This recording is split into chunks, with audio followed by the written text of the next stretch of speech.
This is the story of a dream that began 35 years ago and appears ready to finally come true. I'm Jerry Brown, author of the blog brownongreen.net.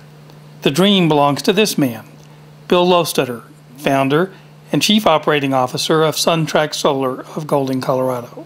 By now you've probably read the profile of SunTrac on my blog. If not, I hope you'll check it out.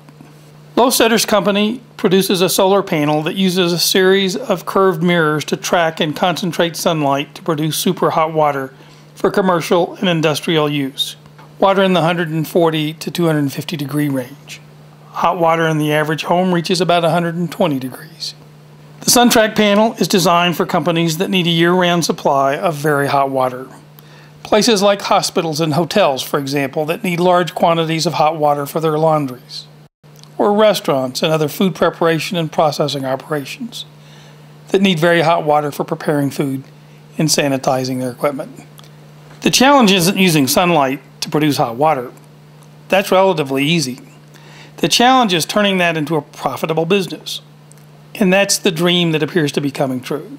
Actually, it started during 1975 when solar was becoming popular and people were putting solar thermal panels on the roofs.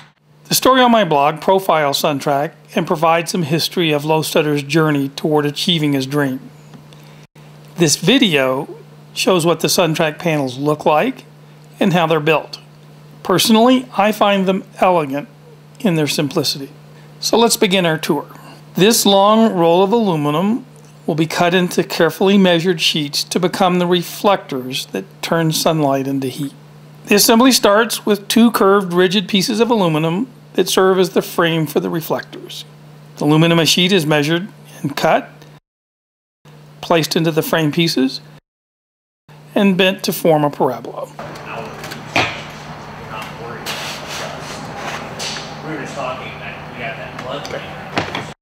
The ends are screwed into place.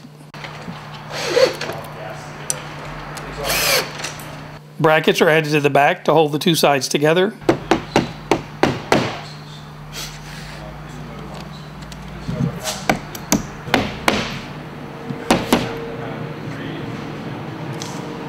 And this is what the finished parabola looks like.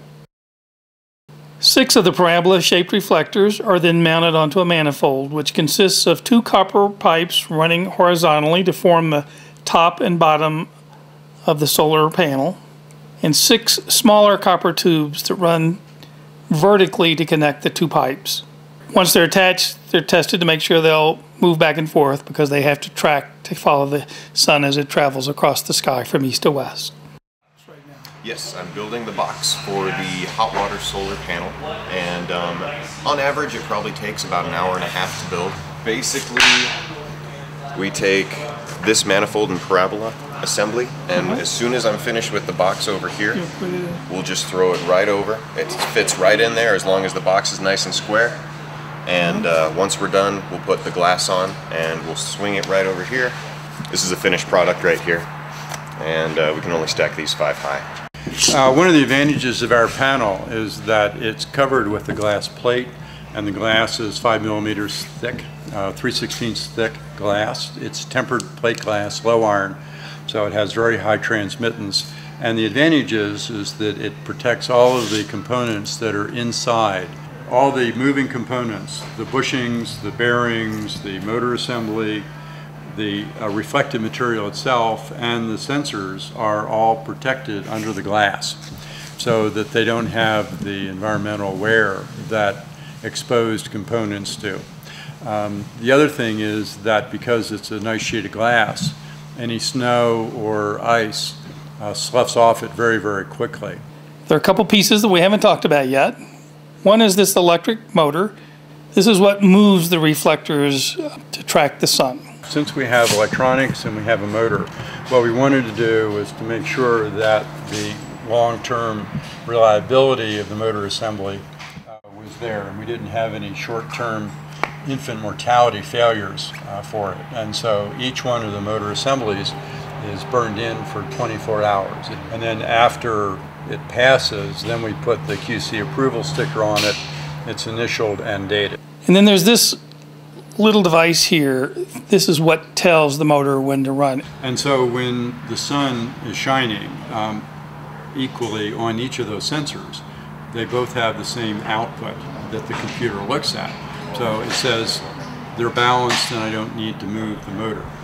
When the sun moves, what happens is that the sun will shine more on one side than the other side, and the computer will turn on the motor to move it so that it tracks the sun. It will increment about every 10 seconds, and it only is on for about 1/10 of a second.